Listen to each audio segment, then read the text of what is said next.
Welcome. I'm excited to have you. Excited about what we're going to talk about today. Today is really something a little different.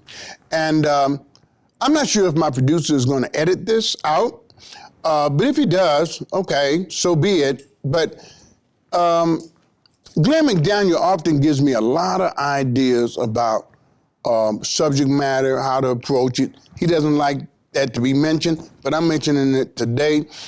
And he gave me one today that was just kind of interesting. And he said, Pastor,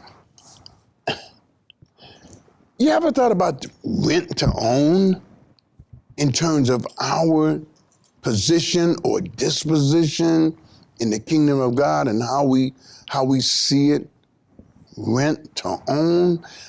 It was just catching. And I'm like, okay, Mac, let's see what the Lord wants us to say about this. So I researched the concept of RTO, rent to own companies. And it's interesting because they rent to own, furniture and appliances, and it's an advantage and a total disadvantage to the participant. The way it works is that you get to rent appliances for X amount of time. And it said mostly it's around 18 months, 78 weeks contract for rental, which means you pay a rental, could be $10, $15 a week. You pay a rental for 18 months. And then after the 18 months, after everything, the fees and everything are paid, you own the property. But watch this. Over the 78 weeks or the 18 months, you paid 4 times the cost of the appliances that you're getting. But there are advantages because of your deficiencies. So rent to own is beneficial to the person who has a bad credit report because they can't get it. You can get it that very day, and you don't have to have any monies down.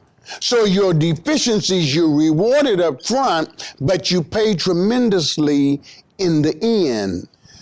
So here's what's interesting. It centers around deficiencies. So you're rewarded despite your deficiency, your inability to afford it, but you pay a penalty, a serious penalty at the end.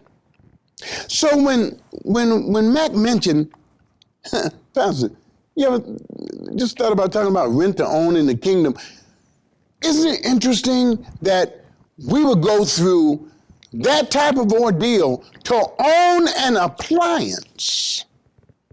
We'll pay 4 times the amount to own it and yet struggle in owning up in the kingdom of God. Okay, I'm trying to paint a picture here now.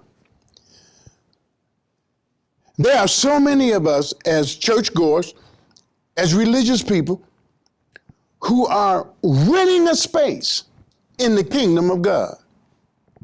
We're renting a space in the kingdom of God because we don't want to commit to his way. We don't want to really commit to his ideals and commit to his commandments. We want to use them as it benefits us.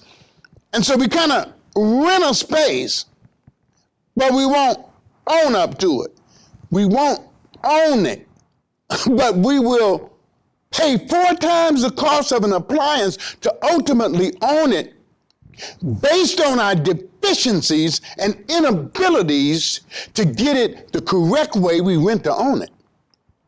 Well, in the kingdom of God, you're not penalized for your deficiency, you're offered grace for it. What? So my deficiencies are considered, but through the love of God, he shows me mercy and says to me, you can own it. You can own this position in the kingdom of God. You can handle it. You can do it. You don't have to be temporary. I know all of your deficiencies. I know you don't deserve it. I know you can't afford it. I know rightfully I shouldn't even be doing this, but that's what kingdom work is about. So now watch. So we will pay 4 times the amount for an appliance. We will rent it for 18 months. And I think it said if a TV costs $250, by the end of the 18 months, you paid $1,014 for it. But now you own it.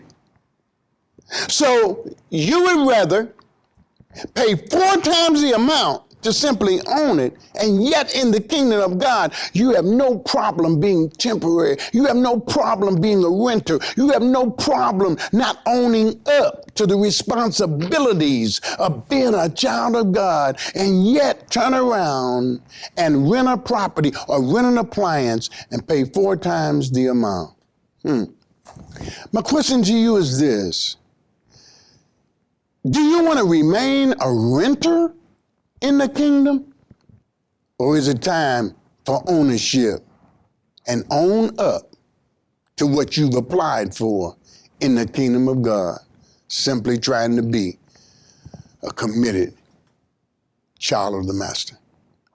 Isn't this something you can at least think about?